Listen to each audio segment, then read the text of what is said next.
자, 우리 제목 한번 따라해 봅시다. 예수 그리스도로부터 나오는 평강과 은혜. 다시 한 번 더요. 예수 그리스도로부터 나오는 평강과 은혜. 네, 에베소서는요, 총 몇 장으로 여러분들 구성되어 있습니까? 네? 6장으로 구성되어 있죠. 이건 너무나 잘 알고 있죠. 그런데 이 에베소서는 총 6장으로 기록된 이 책으로서 바울의 이 서신서 가운데 이 기독교 사상과 그리고 경건에 있어서 가장 지대한 영향을 미친 책이라고 해도 과언이 아닙니다. 겉으로 보기에는 굉장히 짧은 책으로 우리가 느껴질 수 있지만 우리가 천천히 우리가 에베소서의 이 내용들을 한번 살펴보면은 굉장히 심오한 내용들로 구성이 되어 있음을 우리는 알 수 있습니다. 그래서 우리가 이 에베소서만 우리가 잘 이해를 한다라고 한다면 기독교가 과연 무엇인가를 우리가 확실하게 이해를 할 수가 있게 되는 것이죠. 무려 8권으로 이루어진 이 아주 방대한 에베소서 강해집을 남긴 마틴 로이드 존스는 에베소서를 두고 이러한 표현을 합니다. 로마서가 복음의 가장 순수한 표현이라고 한다면 에베소서는 복음을 가장 숭엄하고 가장 영의롭게 표현한 서신이다라고 이렇게 이야기합니다. 그리고 여기에 그치지 않고 한 걸음 더 나아가서 이렇게 어떻게 이야기를 하고 있냐면 에베소서는 더 숭엄한 것을 성경 전체에 찾아보려고 해도 찾아볼 수가 없다라고까지 이야기를 합니다. 실제로 우리가 에베소서를 살펴보고 우리가 읽으면은요, 하나님의 선택과 예정, 그리고 만물을 통일하시는 하나님의 그 장엄한 우주적인 비전, 그리고 교회의 영광, 그리고 성도들의 구원과 특권을 다루는 너무나도 이 고귀하고 숭엄한 이 서신임을 우리가 금방 알아채게 되는 것이죠. 그래서 기도하는 마음으로 이 에베소서를 읽은 사람들은 이 본 서신을 우리가 읽는 순간 어떠한 느낌으로 다가오느냐라면은 이 에베소서의 이 숭엄함에 우리가 압도를 당합니다. 만물을 통일을 이루시고 정말로 새 인류를 창조하시는 그 하나님의 구원의 역사에 우리가 깊은 감격을 느낌으로 말미암아 하나님 앞에 어떻게 됩니까? 자연스럽게 엎드리고 찬송하게 된다는 것이죠. 그래서 오늘 저와 여러분들이 읽은 이 에베소서 1장 말씀에 1, 2절 말씀에 이제 안부를 묻고 바로 이렇게 나오는 말이 무엇입니까? 3절에 찬송하리로다. 그 하나님의 구원의 영광과 그 감격을 맛본 이 사도 바울이 그 감격을 어쩔 수가 없어서 첫 마디가 뭐라고요? 찬송하리로다. 바로 이렇게 고백적인 찬양이 나올 수가 밖에 없는 것이죠.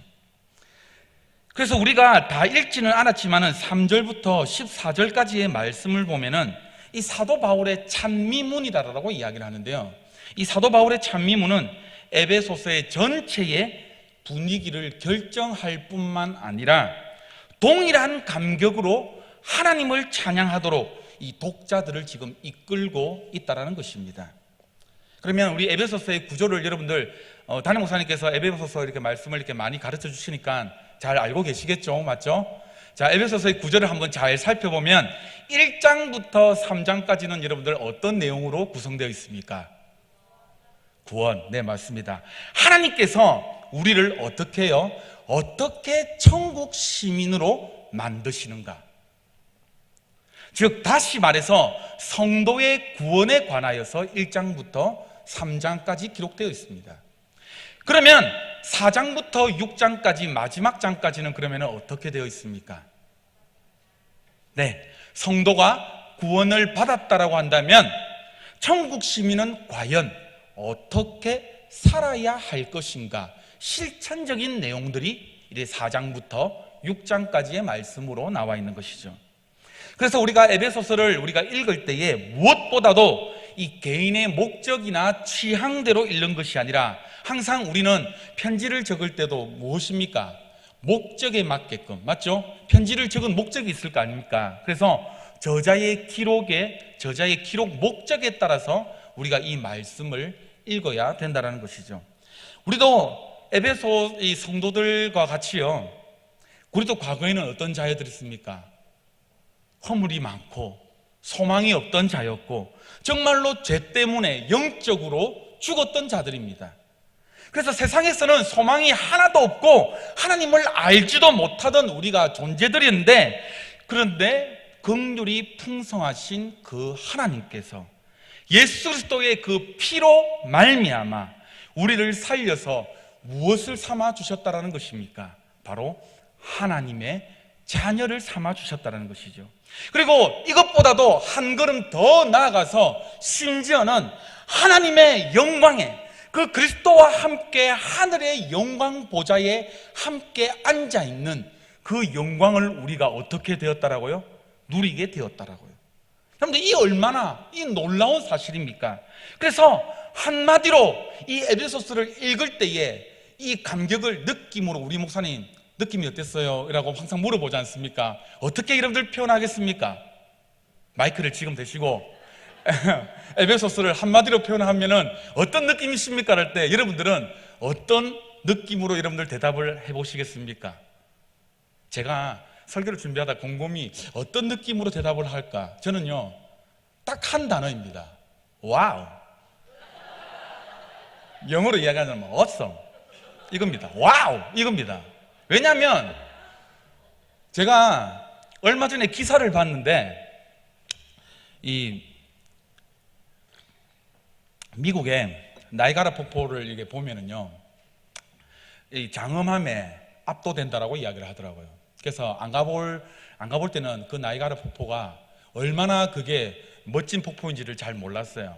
그래서 그 기사가 어떤 기사였냐면은, 그 폭포를 보고 가장 이 폭포를 아름답게 할 수 있는 수식어가 무엇인지 문장을 이렇게 그거를 냈다라고 합니다. 이 뭐라고 해야 되죠? 상금을 주는 거, 공모, 공모를 했답니다. 근데 1등이 뭔지 압니까? 와우 아닙니다. 와우 아닙니다. 조금 더 깁니다. 오 나이가라, 나이아가라. 그냥 그거였어요. 근데 제가 2년 전에 가보니까 그 말이 이해가 가더라고요. 우리나라에 저 제주도에 있는 무슨 폭포입니까? 뭐 정방폭포 이런 거 있죠.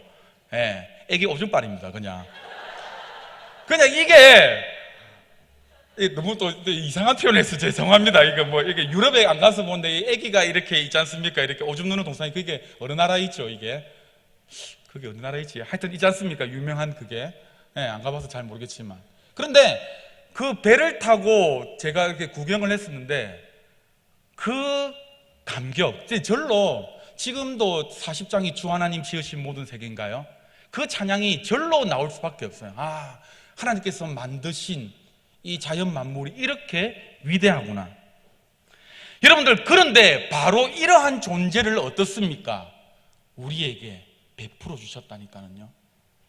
우리가 에베소서를 읽으면서 하나님께서 정말 그리스도 안에서 이루신 그 구원의 영광을 정말로 깊이 생각하고, 우리에게 이런 영광스럽고 정말로 놀라운 이 구원을 이루게 하신 하나님을 우리가 찬양할 수밖에 없는 이런 놀라운 사실. 그러니까 우리가 에베소서를 읽을 때마다 이러한 감격이 우리 안에 터져 나올 수밖에 없다라는 것이죠.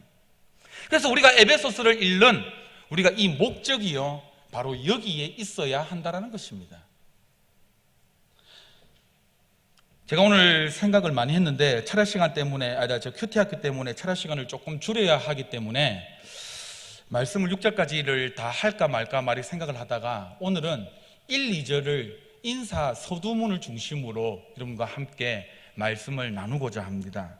자, 그러면 이제 본론으로 돌아왔어요. 한번 성경 말씀을 한번 여러분들 펼쳐봅시다. 에베소서 1장 1절 말씀입니다. 한번 살펴봅시다. 한번 읽어볼까요? 시작.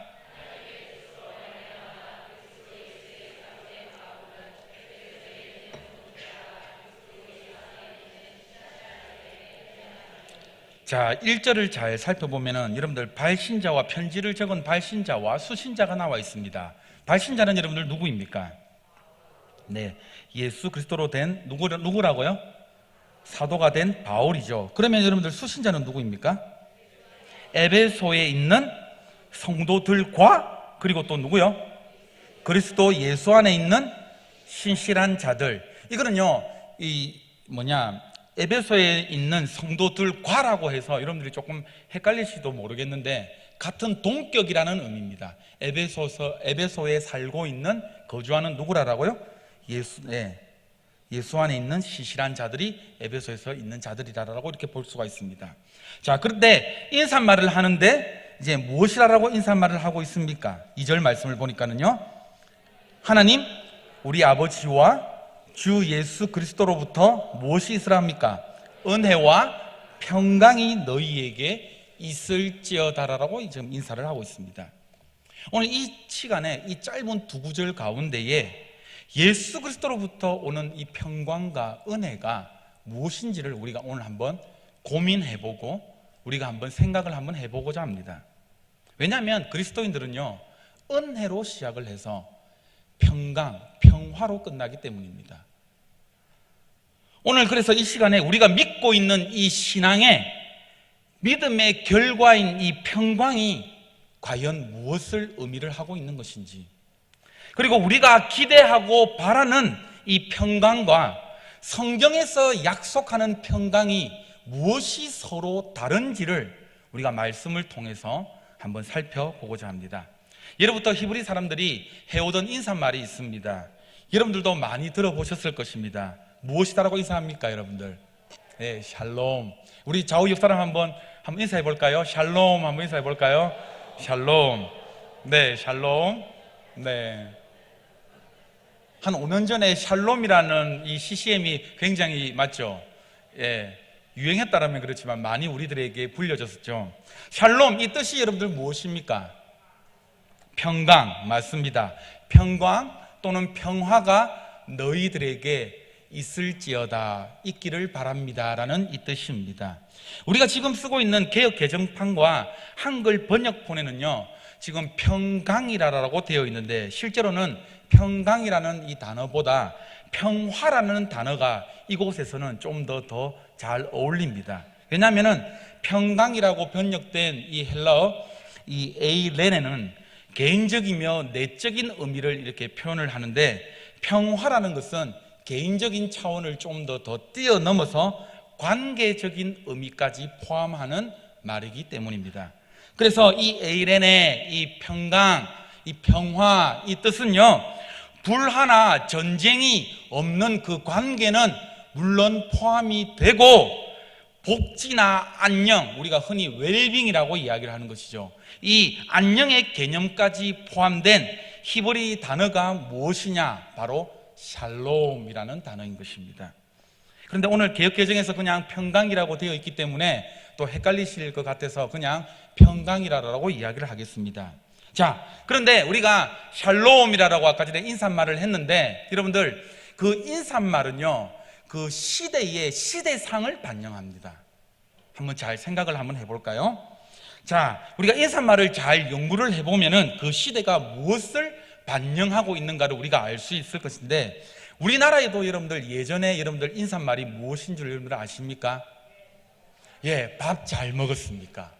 항상 제가 어릴 때 동네를 지나가다 보면은 어른들이 일하나, 밥 먹었나, 아침 먹었나, 점심에는요, 점심 먹었나, 저녁에는요, 저녁 먹었나, 항상 이 관심거리가 무엇입니까? 밥 먹었냐였습니다. 왜입니까, 여러분들? 예, 너무나도 배고팠던 시절이었기 때문에 밥을 잘 먹었나, 이것을 묻는 것이죠. 그런데 시대가 조금 지났습니다. 일제시대를 지나고 6.25를 지나고 군부 시절, 독재 시절을 이제 지나는 과정에 하도 세상이 이제 흉흉하고 뒤숭숭합니다. 그런데 인사말이 약간 변화가 되기 시작합니다. 아침에 만났을 때 어떤 인사로 바뀌어진 줄 아십니까? 밤새 평안하셨습니까? 이 말로 바뀌기 시작합니다. 밤새 안녕하셨습니까? 평안하셨습니까? 그래서 지금 인사말이 여러분들 조금씩 변형되기 시작해서 여러분들 만날 때마다 어떻게 인사하세요? 안녕하세요 라고 바뀌고 있는 것이죠. 여러분들 영국으로 한번 넘어가 볼까요? 영국 저도 안 가봐서 모르겠지만 영국은 기후는 여러분들 어떻습니까? 우리가 흔히 교과서적으로 배울 때 기후가 여러분들 어떻습니까? 안개 끼고 매일매일 비가 오는 것이죠. 그래서 영국에서 만드는 최고급 세단 롤스로이스 이 차에는 무엇이 달려있는 줄 압니까? 우산이 있습니다. 그 정도로. 그래서 이 사람들은 항상 이 기후가 이렇게 나쁘니까 인사말이 항상 날씨에 관한 겁니다. Good morning, good afternoon, good evening. 어떻습니까? 좋은 아침이야. 좋은 점심이야. 좋은 오후야. 좋은 저녁이야. 그래서 영국 사람들은 해만 뜨면 어떻게 되는지 아십니까, 여러분들? 길거리 다 나와가지고 다 벗고 있는 거죠. 이렇게 일광욕을 하고 있는 것이죠. 진짜라고 그렇게 하더라고요, 보니까. 그래서 오늘 보니까 우리나라가 참 좋은 것 같습니다. 오래간만에 저희들도요, 교육자실을 이렇게 커튼을 잘 이렇게 안 올리거든요. 이 블라인드를. 왜냐하면 햇빛이 너무 강하게 비쳐가지고 항상 내려놓다 보니까는 항상 이렇게 계속해서 내려놓는데, 저희 아내가 오늘 아침에 커피 한 잔 얻어 먹으러 와야 되겠다 하고 오더니 왜 이렇게 갑갑하게 있어요? 이렇게 하더니 블라인드를 막 올리더라고요. 이렇게 해가지고. 그래서 그냥 그대로 내버려 뒀습니다. 그런데 오늘 오후에 햇살이 이렇게 서쪽으로 질 때까지 이렇게 푸른 하늘을 이렇게 보니까 너무 좋더라고요. 이렇게 사계절을 이렇게 마음껏 이렇게 누릴 수 있고 파란 하늘을 마음껏 볼 수 있는 우리 대한민국 만세입니다. 네. 그런데 자, 여러분들 보십시오. 그 시대, 그 인사말을 잘 분석을 여러분들 해보면은 그 당시 뭐라고요? 사회적 분위기를 어떻게 우리가 알 수 있다라고요. 그런데 이 히브리인들이 이 하나님을 목숨을 걸고 신봉했던, 정말 오매불망 기다리면서 메시아를 기다리고 하나님을 정말로 자기 나름대로는 섬겼던 그 히브리인들이 이 무엇이다라고 인사를 했다라고요? 샬롬이라고 인사를 했다라고요. 그래서 여기서 샬롬이라고 또 인사했다라는 것은 은혜와 평강이 너희에게 있을지어다, 우리가 지나칠 수 없는 굉장한 함축적인 뜻이 이 속에 들어가 있다는 것입니다. 한마디로 우리가 이야기를 해서 하나님을 믿는 자, 이들에게는 이 평강, 이 평안, 이 평화, 헬라어로는 에이레네, 영어로는 피스, 이것이 중요한 뜻이 담겨져 있는데, 그것에 대해서 오늘 우리가 한번 살펴보고자 하는 것입니다. 자, 우리가 생각하는 평안, 평화, 이런 것은 무엇일까라고 해서 국어적인 이 사전적 의미를 제가 찾아봤습니다. 제가 사전적 의미를 찾아보니까 이렇게 나와 있더군요. 네이버 사전에 나와 있습니다. 아무 일이 없어 무사하여서 걱정이 없는 상태를 평강하다 또는 평안이다라고 이야기합니다. 뭐라고요? 아무 일이 없어서 걱정이 없는 상태를 뭐라고요? 평안, 평강이라고 이야기한다라고요. 이 뜻은요, 우리가 살아가면서 아무 일이 없어서 우리의 마음이 어떠한 상태를 이야기를 하고 있는 것입니까? 평안한 상태를 이야기를 하는 것이죠. 자, 만약 여러분들 이것이 만약 평강이라고 이야기한다라고 한다면, 평안이라고 이야기한다라고 한다면, 하나님께서 약속하신 평강이 만약 이것이다라고 한다면 우리가 지금 어떻습니까? 아주 평안해야 되는데 우리들의 삶을 한번 되돌아볼까요? 여러분들 평안하십니까? 지금 초등학생이 지금 아니라고 굉장히 강하게 지금 막 고개를 지금 쩔레쩔레 지금 흔들고 있는데, 다시 한번 묻겠습니다. 평안하십니까? 이쪽에 중학생들은 지금 평안한데 너희들이 무슨 걱정이 있겠냐? 다들 걱정거리가 여러분들 하나도 없는 사람들이 혹시나 있습니까? 없잖아요. 다들 괜찮은 척 하고 있으면서도 다들 가슴 속에 무엇입니까? 걱정거리 하나 여러분들 다 가지고 계시잖아요. 세월의 무게만큼 무엇입니까? 걱정이 비례하는 것 같습니다. 제 어머니가 저한테 이야기를 하시더라고요. 애 키워가지고 너무 막 힘들다라고 이야기하니까는 쓴웃음을 짓더니, 자녀의 나이가 커갈수록 걱정거리는 더 커간다. 지금은 아무것도 아니다라고 이야기를 하더라고요. 지금은 너가 육체적인 고통이 힘들지 몰라도 나중에는 정신적인 고통이 더 크다라고 이야기하던데, 그 말을 듣는 순간 내가 무슨 잘못을 많이 했나? 이런 생각도 들기도 하고, 하여튼 여하튼 그렇습니다. 그런데 지금 성경이 이야기하는 평강이 무엇인가 다르다라는 것이죠. 우리가 국어사전의 내용처럼 평강, 이 평안의 뜻이 정말로 싸움이 없고 그냥 다툼이 없고 그냥 걱정 없이 그냥 편안한 상태를 평강이라고 생각하면은 큰 오산이라고 하는 것입니다. 성경이 말하는 평강은 그 정도의 차원이 아니다라는 것이죠. 원어의 뜻을 살펴보면 그렇습니다. 평강이라는 이 뜻은요, 원수지간으로 있었던 이 사람들이 어떤 상태가 되냐면은 서로 화해하는 이 모드입니다. 그래서 서로 화해를 해서 서로, 저희 지금 악수를 하시는데 부부끼리 서로 그 정도 지금 악수를 하는 단계가 아니라 부둥켜 안고 계속 그 부둥켜 안는 그 자세가 떨어지지 않는 자세가 그 자세입니다. 네. 지금 굉장히 좋은 예를 보여주셨는데 계속해서 악수만 한 번 하고 또 한 번 안고 했는데 서로 악수 한 번 하고 그렇게 하는 정도가 아니라 어떤 상태라고요? 서로 부둥켜 안고 그 부둥켜 안은 상태가 어떻게 해요? 떨어지지 않는 상태. 마치 우리가 지금 이제 김정은과 트럼프가 이 TV 앞에 딱 나오면 어떻습니까? 서로 멋쩍은 미소를 지으면서 서로 이렇게 악수를 하지 않습니까?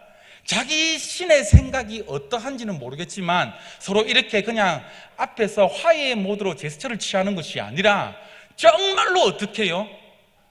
화해가 이루어지는 그 상태, 그것을 바로 성경에서는 원어적인 의미로 평강의 상태다, 평안의 상태다라고 이야기를 하고 있는 것이죠. 그래서 이 말의 진정한 의미가 무엇이냐면은 서로 떨어져서 분리가 되었던 것이 어떻게 되는 것이랍니까? 연합이 된다라는 의미입니다. 그러니까 연합의 의미가 매우 강한 것입니다. 여러분들, 성경이 말하는 그 연합, 무슨 연합입니까, 여러분들?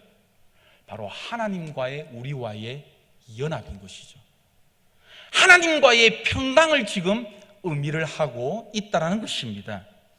어떻게 우리가 원수된 이 하나님과 원수된 우리 사이에서 여러분들 평강이 여러분들 있을 수가 있습니까?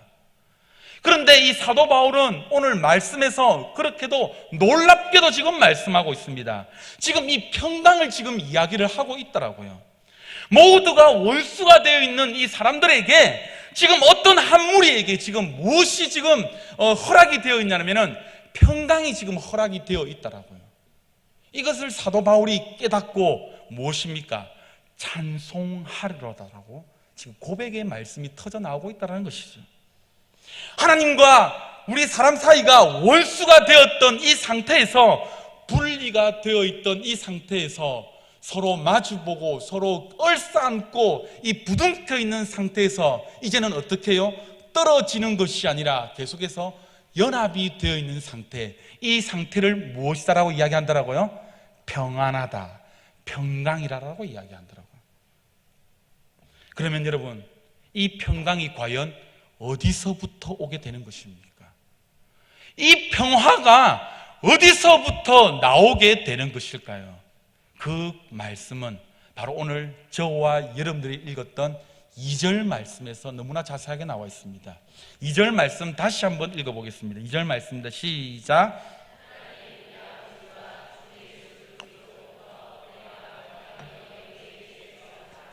자, 죄송합니다. 2절 말고 1절과 2절 말씀에 나와 있는데 한번 봅시다. 이 짧은 두 구절 안에 반복되는 단어가 있습니다. 여러분들 한번 찾아보십시오. 반복되는 단어가 여러분들 무엇입니까? 3번 반복됩니다. 이 힌트를 드리겠습니다. 뭐가 반복됩니까? 예수 그리스도입니다. 답을 이제 알려드리겠습니다. 평강이 누구에게로부터 옵니까? 이 정도로 이야기해서는 안 됩니다. 오늘 이것만 딱 확실하게 알고 가면 됩니다. 평강이 누구에게로부터 옵니까? 그건 제목이잖아요. 오늘 제목. 그런데 우리가 항상 성경을 읽고 여러분들이 묵상하실 때에 여러분들이 주의해서 여러분들이 읽으셔야 될 게 무엇이냐라고 하면은 항상 성경은요, 문맥 속에서 읽어야 됩니다. 그 단어 하나만 여러분들 캐치를 해서 여러분들 읽으면 절대로 되지 않습니다. 그 신앙은 무속적인 신앙과 똑같습니다. 우리가 흔히 말하죠. 주여 말씀하여 주시옵소서. 오늘 무엇에 말씀하시겠습니까? 딱 이라고 딱 짚고 이게 이제 핑거 포인트라고 이제 이야기를 하거든요. 예, 그거는요 무속 신앙이에요. 하나님께서 그러니까 문맥 속에서 정말로 하나님께서 이 말씀이 왜 이렇게 말씀하셨는지 이런 것들을 깨닫고, 또 여러분들 묵상하실 때에 주의 깊게 살펴봐야 될 것이 무엇이냐면은 특별히 반복되는 구절을 여러분들 찾아야 됩니다. 반복되는 단어들이나 반복되는 강조하는 강조점을 살펴봐야 되는데, 자, 지금 바울 사도도 지금 무엇이다라고 이야기합니까? 사도가 되었는데 누구로 말미암아 사도가 되었다라고 이야기합니까? 예수 그리스도로 말미암아 사도가 되었다라고 이야기하죠. 맞죠? 하나님의 뜻으로 말미암아 그리스도 예수의 사도된 바울은, 자, 너희도 어떻게 성도가 되었다라고 이야기를 하고 있습니까? 예수 그리스도로 말미암아. 예. 그리고 평강을 비는데 무엇으로 평강을 빈다라고요? 예수 그리스도 안에 있는 그 평강을 너희들에게 빈다라고요. 따라서 이 사도 바울이요 지금 쓴 예수 그리스도라는 안에는, 이 말 안에는요 에베소에서 전체의 내용을 지금 담고 있다라는 것입니다. 그래서 제목과도 같은 말입니다, 이 말이. 그런데 그리스도라는 이 말을 헬라어로 여러분들, 이 헬라어 말이 이 그리스도라는 이 말인데 히브리 말로 여러분들 번역하면은 여러분들 그리스도라는 말이 어떤 말이 될까요? 메시아가 됩니다. 메시아, 많이 들어보셨죠? 메시아. 여러분들 그들이 정말로 오매불망 여러분들이 사모했던 그 메시아, 그들이 늘 만나고 싶었던 그 메시아, 그 메시아가 지금 어떻게 한다라는 겁니까? 우리에게 지금 와서 우리에게 지금 이 은혜와 평강을 어떻게 한다라고 합니까? 선물을 주신다라고 지금 말씀하고 있는 겁니다. 그러니까 그 메시아가 바로 지금 예수 그리스도라는 이 신앙 고백이 지금 에베소에서 편지의 서문에 이 두 구절 안에 지금 흘러 넘치고 있다라는 것입니다.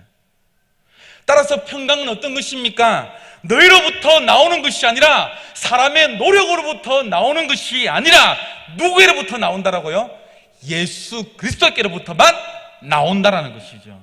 이것이 바로 사도 바울이 지금 이야기하고 싶은 핵심 내용이라는 것입니다. 그런데 여러분, 이 평강의 의미가, 이 평화의 의미가 오늘 좀 잘 전달이 안 되는 것 같습니다. 그냥 오늘날 전해지는 이 평강의 의미는, 이 교회 안에서 의미는 사전적 의미의 그 이하 그 이상도 아닌 것 같습니다. 그러니까 많은 예수 믿는 사람들이 그냥 예수를 믿으면은 그냥 만사형통, 무사태평 이렇게 그냥 지내고 있는 것이죠. 우리가 흔히 전도할 때 가장 많이 쓰는 말이 여러분들 무슨 말이에요? 예수 믿으면 복 받습니다. 예수 믿으면 마음이 참 편안해져요. 물론 맞는 말이죠, 여러분들. 맞는 말인데 진정한 복이 무엇인지, 진정한 평안이 무엇인지를 이야기를 안 해주고, 무엇입니까? 예수 믿으면 돈 잘 벌게 해준대, 예수 믿으면 복 잘 받는다, 예수 믿으면 마음이 평안해진다, 이런 식으로 설교 강단에서 이야기가 되시고 우리가 전도할 때 이렇게 이야기 되시니까는 기독교의 참 평안과 참 복의 의미를 우리가 모르고 신앙생활을 할 때가 많다라는 것입니다. 예레미야서 14장 13절로 14절 말씀 한번 읽어보겠습니다. PPT 준비가 되어 있습니다. 13절과 14절입니다. 시작.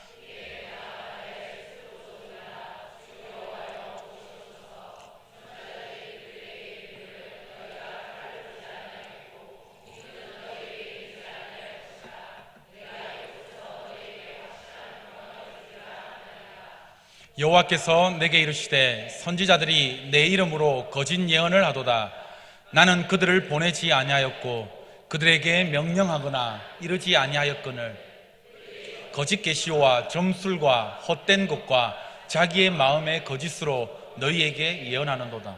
여러분들 지금 거짓 선지자들이, 가짜 선지자들이 지금 뭐 하는 말이 여러분들 무엇입니까? 지금 이스라엘 백성들은 계속해서 지금 범죄하고 있고 우상을 지금 섬기고 있고 지금 계속해서 악을 행하고 있는데도 말미암아 지금 너희들은 무엇입니까? 제사를 드리고 있기 때문에 너희들은 아주 훌륭하다. 너희들은 정말로 훌륭한 종교행위를 너희들이 하고 있다. 너희들은 율법을 지키도록 노력하고 있잖아. 지금 가짜 이스라엘 백성들, 가짜 지금 선지자들이 지금 계속해서 뭐라고 이야기합니까? 평안하다, 평안하다, 별일 없을 것이야. 계속해서 이렇게 이야기를 하고 있는데 하나님께서 지금 14절 말씀해 보니까는 직접적으로 무엇이다라고 지금 말씀하고 있습니까? 나는 지금 그런 애들을 어떻게 했다라고요? 보낸 적이 있다 없다? 없다라고 말씀하고 있는 것입니다. 초대교회 시절도 여러분들 마찬가지입니다. 바리새인들이 여러분들 어떻게 했습니까? 율법을 나는 지키고 있습니다. 지난주에 우리 강대영 목사님께 설교했죠. 그 본문처럼 우리는 제사를 지내고 있기 때문에 우리는 평안하다, 평안하다. 우리는 정말로 잘 지키고 있다라고 생각하고 있었죠. 그런데 하나님께서는 뭐라고 말씀하십니까? 거짓 선지자라고 말씀하고 있습니다. 여러분, 평안은요 절대로 인간적인 이 노력의 행위로서는 절대로 올 수가 없는 것입니다. 그 평안은요 하나님의 무엇입니까? 절대적인 주권입니다. 믿으십니까? 그래서 그분의 주권 아래에 우리에게 선물로 주시는 이것이라는 것을 우리가 믿으셔야 돼요. 이것을 아셔야 되는 것입니다.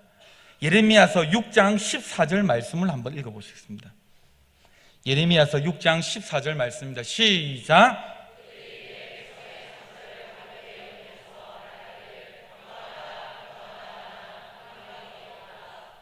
이 무슨 말입니까? 기적을 일으켜서 지금 상처를 싸매어 주고 있고 다 낫게 해주고 복술과 거짓 예언과 종교 행위를 지금 하고 있는데 그들이 지금 어떻게 하고 있습니까? 평강이 있다, 평안하다. 그런데 하나님께서 지금 뭐라고 말씀합니까? 거기에는 평강이 없도다라고 말씀하고 있는 것입니다. 많은 한국교회에서 유명한 부흥 강사들이 여러분들 그렇게 여러분들 사역을 함에도 불구하고 그 부분에 대해서 여러분들 내가 보내지 않았다라고 말씀을 할 수도 있다라는 것입니다. 우리는 분별해야 돼요. 이 마지막 시대에. 여러분들 기도원이라고 여러분들 다 좋은 것 아닙니다. 분별하셔야 돼요. 이 마지막 세대에. 여러분들 요한복음 14장 27절 말씀을 한번 읽어볼게요. 요한복음 14장 27절 말씀 시작.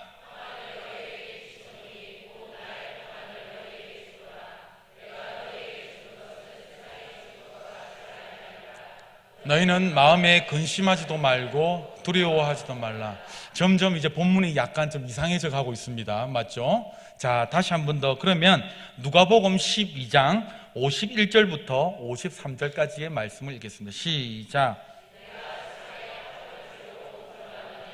내가 너희에게 이르노니 아니라 도리어 분쟁하게 하려 함이로다. 이후부터 한 집에 5 사람이 있어 분쟁하되 셋이 둘과 둘이 셋과 하리니 아버지가 아들과 아들이 아버지와 어머니가 딸과 딸이 어머니와 시어머니가 며느리와 며느리가 시어머니와 분쟁하리라 하십니다. 지금 성경에서 이야기하는 평강이 무엇이냐? 바로 이러한 것이 평강이라고 이야기합니다. 예수로 말미암아 다툼이 있고 예수로 말미암아 분쟁이 있고 예수로 말미암아 손해가 있고 핍박이 있는 상태, 이것이 뭐라고요? 평강이라고. 지금 예수님은요 무사안이란 상태를 이야기하는 것이 아닙니다. 하나님께서 약속하신 평강이 무엇이다라고 지금 하면은 세상과 약속하는 그 평강과 평안이 아니라는 것이죠. 내가 주는 평안은 세상과 주는 것이 같지 아니하다. 그 평안을 내가 주려 오는 줄 아느냐? 아니다. 오히려 너희 안에는 무엇이 있다라고요? 분쟁이 있다라고요. 놀라운 게 무엇입니까? 그 분쟁이 뭐라고? 우리에게는 곧 뭐라고요? 평안이라고요. 평화라고요. 여러분, 우리가 하나님과 화해가 되고 평강이 우리에게 주어지면 우리의 삶에 여러분들 무엇이 일어나는 줄 압니까? 정말 내가 하나님을 인격적으로 내가 만나고 내가 정말로 예수 그리스도를 주라 고백하면 우리 안에 가장 먼저 일어나는 일이 여러분들 무엇인 줄 아십니까? 전쟁이 일어나게 됩니다. 삶의 전쟁이 일어나게 되죠. 이게 무슨 뚱딴지 같은 소리냐고요? 여러분들 정말로 잘 생각하셔야 됩니다. 내가 예수를 정말로 인격적으로 내가 믿었는데 내 삶에서 한 번도 세상적인 가치관과 내 가치관이 충돌이 일어나지 않았다. 이건 예수 잘못 믿고 있는 겁니다. 하나님 나라와 이 세상적인 가치관은 절대로 함께 공존할 수가 없는 것입니다. 그래서 무엇입니까? 분쟁이 일어날 수밖에 없다는 것이죠.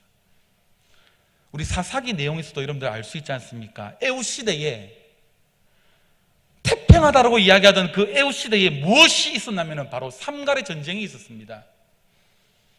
더군다나 기드온에게 여호와의 천사가 와서 표적을 지금 행하기 시작하죠. 그런데 사사기서 6장에 여러분들 가보면 재물과 무교병에 국물을 붓고 그 다음에 지팡이를 갖다 대니까는 지팡이에서 불이 안 나오고 반석에서 불이 확 나오게 됩니다. 그래서 거기를 기드온이 무엇이다라고 이야기하면은 여호와의 샬롬이라고 이야기합니다. 그런데 잘 한번 보십시오. 그 샬롬이라고 고백했던 그 평화의 자리, 그 평화가 선포된 그 자리에서 기드온이 바로 돌아서자마자 기드온에게 어떤 사명이 주어지기 시작하는데, 여러분들 어떤 사명이 여러분들 주어지기 시작한 줄 압니까? 바알과 아세라 목상을 찍고 불태워 버려라라는, 번제를 드려라는 이 사명이 주어지기 시작합니다.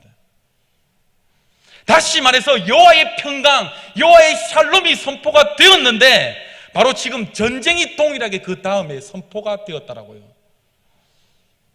여러분들 우리의 삶에도 이것이 무엇입니까? 마찬가지로 동일하게 적용이 됩니다.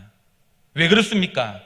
그 평화의 평강은 이 세상의 평강이 아니라 하나님과의 우리와의 평강이기 때문입니다. 이것을 아셔야 돼요.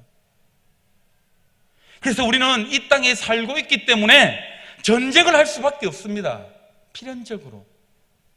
그 평강이 나에게 이제 왔기 때문에 우리는 이 세상에서 전쟁할 수밖에 없다라는 것입니다. 하나님과 나와 지금 평화가 이루어졌기 때문에 이 세상과 짝짓던 이 평화가 깨어지게 되는 것이고, 이제는 무엇이 일어나게 된다라고요? 전쟁이 일어나게 된다라고요. 그걸 하나님께서 우리에게 주시는 무엇이다라고 이야기합니까? 평강, 평화라고 이야기합니다.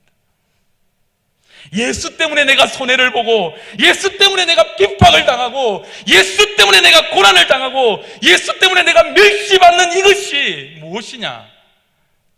바로 하나님의 은혜와 평강이 임한 바로 그리스도의 삶이라는 것이죠. 여러분 혹시 힘드십니까? 아니요. 그것이 바로 하나님께서 나에게 주신 바로 평강과 평안이라는 것이죠. 내가 이렇게 망해가면서도, 내가 그렇게 세상 사람들에게 조롱과 핍박을 당하면서까지도 내가 이 예수로 말미암아 내 마음이 기쁘고 그 마음이 정말로 잔잔하기다 한다면 이것이 무엇입니까? 바로 평강이라는 것입니다. 지금 이 사도 바울이 그래서 이 에베소서의 이 서두에 그 평강, 그 하나님께서 우리에게 주신 그 평강을 너희에게도 동일하게 있기를 원한다라고 지금 그 말씀으로서 지금 이야기를 하고 있는 거예요. 여러분, 예전이 아니죠. 신대원의 동기인 김민호 목사님이 있었어요. 이분이 한 학기입니까 두 학기 동안 이 10대 부서를 하셔서 아시는 분은 아실 겁니다. 그런데 한 15년 전이었을까요? 더 오래 전일 수도 있습니다. 이 친구가 고신대 신학부 학부 시절에 모 교회에 전도사로 섬겼을 때 일입니다. 그 교회는요, 여름철이 되면은 행사를 너무 많이 했습니다. 그래서 지금도 마찬가지로 행사를 많이 하는데, 그 친구가 이제 전도사니까는 여름철 행사를 많이 하니까는 거리에 현수막을 달았어요.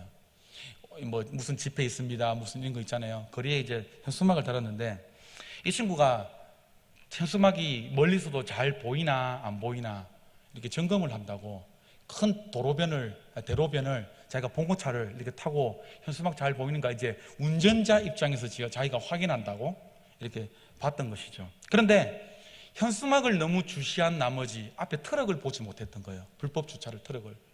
그래서 이제 20톤이 넘는 덤프 트럭을 그대로 박았습니다. 문제가 생겼는데 무엇이냐? 자기는 병원에 입원했는데 너무 이렇게 마음이 무거워서 그냥 병원에 입원하지도 못하고 3일 만에 퇴원했답니다. 차는 다 박살났습니다. 그런데 여기서 문제가 하나 생겼는데 그것은 무엇이냐? 차 보험 문제였습니다.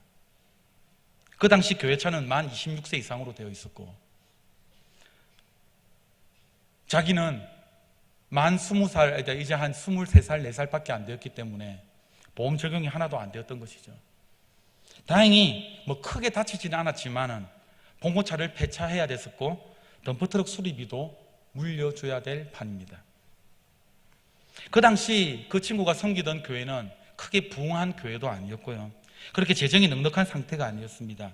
시골 교회라서 그냥 고만고만한 이 상태였습니다. 더 안타까운 사실은 무엇이냐?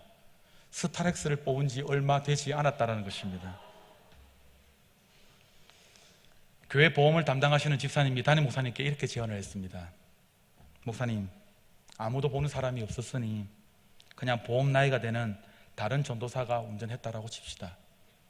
그러면 봉고차도 전손 처리가 돼서 새로 뽑을 수가 있고 덤프트럭도 보상이 가능합니다. 이 말을 들은 목사님이 어떻게 했을까요? 처음에는 굉장히 마음이 흔들렸다 합니다.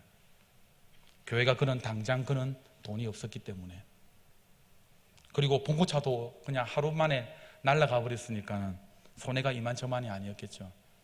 그런데 주일 강단에서 이렇게 이야기합니다. 우리 교회가 4천만 원이라는 돈 때문에 우리 교회의 양심을 팔 수는 없습니다. 우리 교회는 이 4천만 원으로 지금부터 정직을 배웁니다.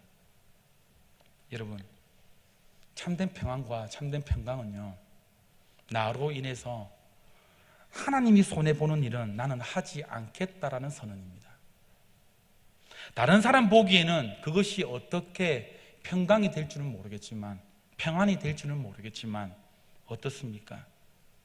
우리에게는 실패하는 일입니다.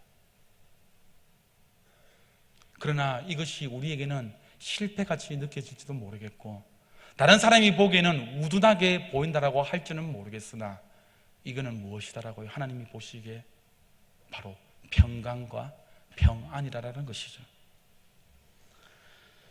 우리가 찬송가 413장 내 평생에 가는 길에 라는 이 찬양 여러분들 잘 알고 계시죠? 이 찬송을 지은 사람은 여러분들 왼쪽 옆에 보면은 스펙포드라고 여러분들 나와 있을 것입니다. 이 호레시오 스펙포드는요, 시카고에서 유명한 변호사이면서 성공한 사람이었습니다. 린드 대학교와 시카고 의과대학의 법리학 교수이기도 하였습니다. 노스웨스트 장로교 신학교 및 운영위원회까지 일했고 정말로 지성이 높은 인물이었습니다.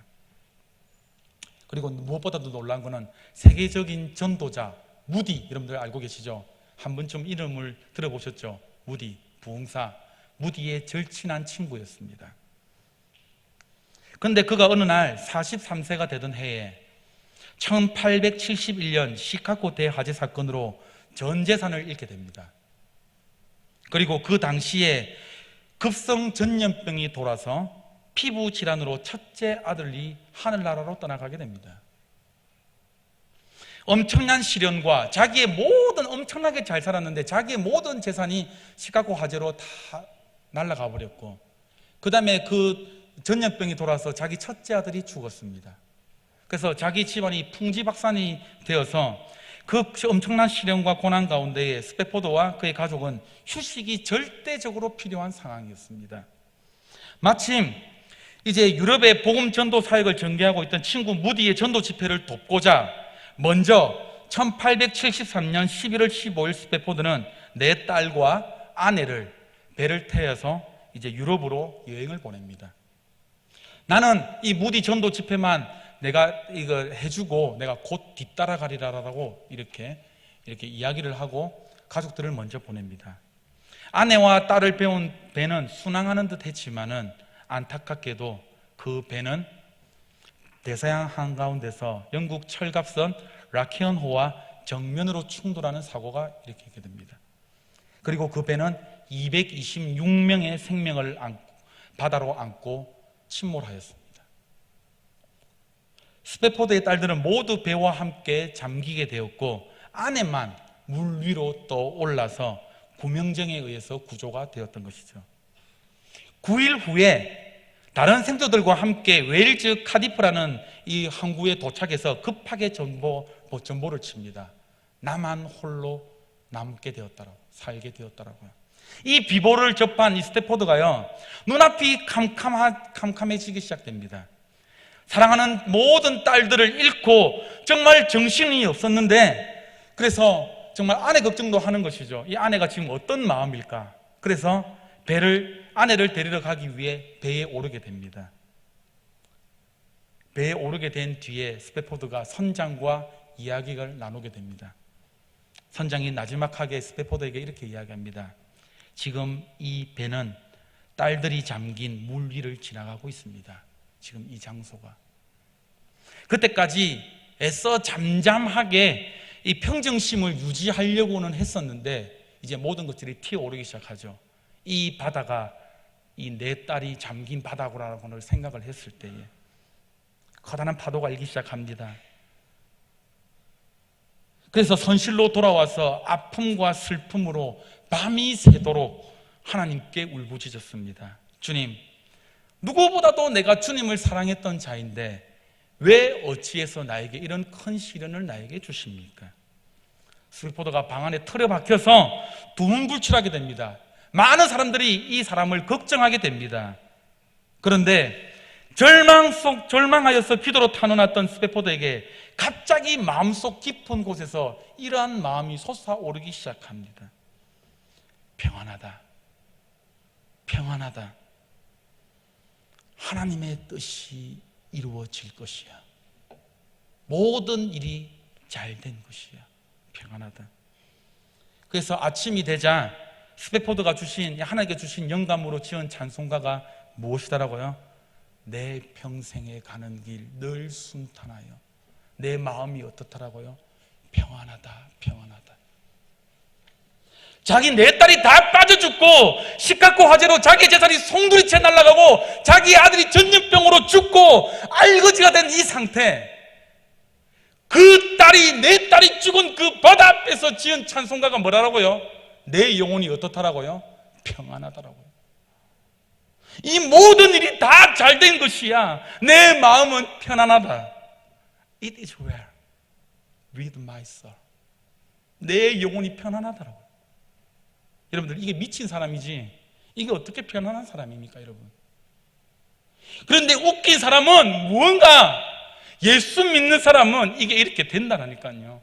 정말로 극한 상황에서 정말로 미칠 수밖에 없는 상황에도 불구하고 예수 믿는 사람들은, 하나님께 참 평안과 참 기쁨을 맛본 사람들은 이렇게 될 수밖에 없다라고요.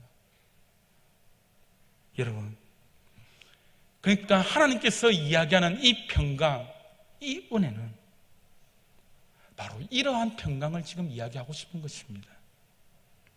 세상 사람들에게는 받아들여질 뿐만 아니라 그걸 봐도 전혀 이해하지 못하는 그 내용들이 우리에게는 평강이 되는 것이고 은혜가 된다는 것입니다.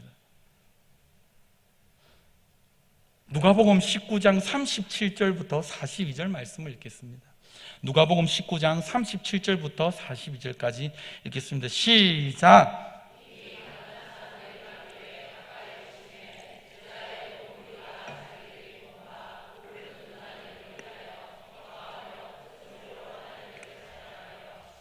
이르시되 찬송하리로다. 주의 이름으로 오시는 왕이여, 하늘에는 평화요 가장 높은 곳에는 영광이로다 하니, 우리 중 어떤 바리새인들이 말하되 선생이여 당신의 제자들을 책망하소서 하거늘 대답하여 이르시되 내가 너희에게 말하오니 만일 이 사람들이 침묵하면 돌들이 소리 지르리라 하시니라.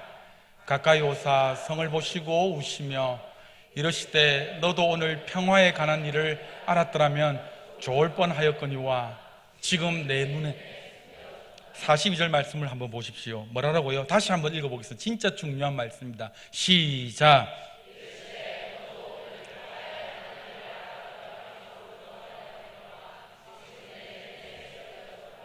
여러분, 세상은요, 우리가 왜 이런 핍박을 받아야 되는지, 왜 그런 서름과 그런 핍박 속에서 우리가 평안한지, 기쁜지 절대로 알 수가 있다 없다?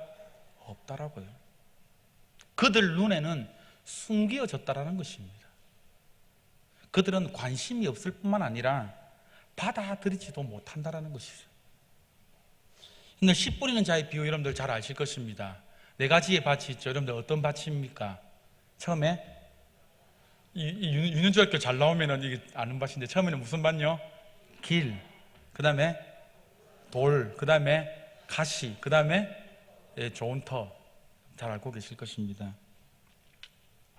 이 비유에서 씨가요, 길에도 떨어지고 돌짝밭에도 떨어지고 가시밭에도 떨어지고 좋은 밭에도 떨어집니다. 복음은 이렇게 막 뿌려지는 것입니다. 그런데 여러분들, 결실을 맺는 곳은 여러분들 어디입니까? 좋은 밭, 옥토입니다. 이것은요, 우리가 그러면 옥토가 되자, 좋은 밭이 되자, 이것이 아니라 좋은 밭은 이미 하나님께서 마련을 해 놓으셨다는 것입니다. 하나님이 만들어 놓으신 그 좋은 밭 이외에는요, 하나님의 말씀을 깨닫지를 못한다라고요. 그런데 신기하게 여러분들은 어떻게 하나님의 말씀을 깨닫고 하나님의 말씀에 이해가 되고 정말로 안 보이는 그 하나님이 여러분들 믿어지십니까? 어떻게 여러분들 정말로 하나님의 말씀이 믿어져서 이 장소에, 이 자리에 여러분들 앉아 계시냐라고요. 무슨 이유입니까? 하나님께서 좋은 밭으로 우리를 어떻게 해요? 우리의 마음밭을 갈아엎었기 때문입니다. 믿으십니까? 이것을 바로 기독교에서 무엇이라고 이야기하느냐? 은혜라고 이야기합니다. 우리가 은혜 없이는 이 말씀 여러분들 깨달아질 줄 압니까? 절대로 깨닫지 못해요. 하나님께서 우리의 마음에 은혜를 주셨기 때문에, 하나님께서 좋은 옥토의 밭을 우리에게 주셨기 때문에 날마다 선포되어지는 이 말씀 가운데에, 기도 가운데에 그 하나님의 은혜를 발견한다라고요. 눈이 가리워지는 것이 아니라 이 눈이 벗겨져서 하나님의 뜻을 우리가 발견할 수 있게 된다는 것입니다. 여러분, 만약에 정말로 이 은혜가 깨달아진다면 여러분들이 얼마나 고급진 존재인지 아십니까? 여러분, 왜 낭망하십니까? 우리 청년 여러분, 여러분요, 정말로 예수 그리스도의 피값으로 여러분들 사신 정말로 고귀한 인생인들입니다. 예수님 짤이라고요. 그런데 우리의 자신을 항상 바라보면서 무엇입니까? 나는 안 돼. 나는 왜 이럴까? 아니요. 예수님 짤이 인생들이라고요. 우리가 본받고자 하는 것이 무엇이냐? 우리가 본받고자 하는 그 선지자, 그 의인들이 보고 싶어도 보지 못하는 것, 그들이 간절히 원했지만은 정말로 원하지 못했던 것, 그런데 우리들이 지금 현재 어떻다는 것입니까? 보고 있는 존재들이라고요. 그 평강과 그 은혜가 우리들에게 지금 선물로 주어졌다라는 것입니다. 여러분, 말씀을 맺으면서 한 가지 강조하겠습니다. 우리 한번 따라해 봅시다. 평강은 하나님께서 창조하시는 것입니다. 믿으십니까? 우리의 노력으로 만들어내는 거 아니에요. 우리가 열심으로 한다고 해서 이 평안과 평화가 우리에게 임하는 것이 아니라고요. 이사야서 45장 7절 말씀을 한번 읽어보시겠습니다. 이사야서 45장 7절 말씀입니다. 시작.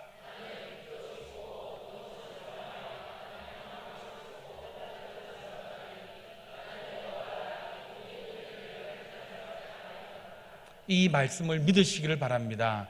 하나님께로부터 모든 것이 나온다라는 것을 믿으시기를 바랍니다. 죄에 빠진 여러분들 세상에서는요, 평강이 있을 수가 없습니다. 하나님과 어떻게 여러분들 화해가 일어날 수가 있습니까? 죄인이 평강을 이야기한다는 그 자체가 어불성설이며 언어 도단인 것이죠, 여러분들. 죄인은요, 하나님과 평화를 여러분들 이야기할 수가 없습니다. 그런데 거기에 여러분들 무엇이 주어졌습니까? 바로 우리에게 복음이 주어졌다는 거죠. 여러분들, 에베소서는 여러분들 옥중서신입니다. 여러분들 잘 알고 계시지만 빌립보서, 골로새서, 빌레몬서, 이 모든 서신이 다 감옥에서 여러분들 적은 옥중서신입니다. 에베소서도 마찬가지인 것이죠. 사도 바울이 지금 옥에 갇혀 있는데 지금 누가 누구에게 지금 여러분들 평강을 전한단 말입니까? 웃긴 말 아닙니까, 여러분들? 그런데 내가 너희들에게 전하노니 이 평강과 이 평화가 어떻게 있었으면 좋겠다라고요? 너희들에게도 동일하게 있었으면 좋겠다라고 말씀하고 있는 것입니다. 그래서 감옥에 있는 이 자가 지금 이 평안이 너에게 있었으면 좋겠다라고 지금 이야기한 동시에 3절부터 그게 감격에 겨워가지고 지금 어떻게 하고 있습니까? 찬송하리로다. 이 고백적인 찬양이 나오는 거예요. 한번 읽어볼까요? 3절 말씀요. 시작. 아니야. 이거는 바울의 심정을 담아서 여러분들 읽어야 돼요. 찬송하리로다. 이렇게 읽으면 절대 안 돼요. 이 여러분들 구원의 감격과 이 하나님께서 주신 이 은혜가 가슴 깊이 벅차가지고 여러분들 어떻게 읽어야 됩니까? 찬송하리로다. 이렇게 읽어야 됩니까? 찬송하리로다. 여러분들 이런 식으로 읽어야 되지 않겠습니까? 그렇게는 여러분들 못 읽겠으니까는 큰 목소리로 바울의 심정을 담아서 3절 말씀만 다시 한번 읽어보시겠습니다. 시작. 하나님 곧 우리 주 예수 그리스도께 아버지께서 그리스도 안에서 하늘에 속한 모든 신령한 복을 우리에게 주시되 4절입니다. 곧 창세전에 그리스도 안에서 우리를 택하사 우리로 사랑 안에서 그 앞에 거룩하고 흠이 없게 하시려고 그 기쁘신 뜻대로 우리를 예정하사 예수 그리스도로 말미암아 자기의 아들들이 되게 하셨으니 아멘. 여러분, 하나님의 자녀가 되신 것 정말로 감격스러우세요? 이 감격을 날마다 예배 때마다 시시때때로 여러분들 이 감격을 누리면서 살아가야 된다는 것이죠.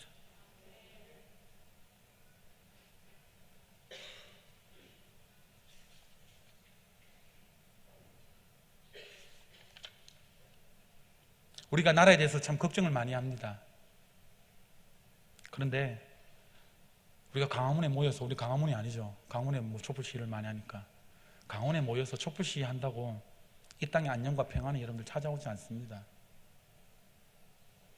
여러분, 정말로 이 땅에 평안을 구하는 길, 평강을 구하는 길은 예수 그리스도를 아는 길밖에 없습니다.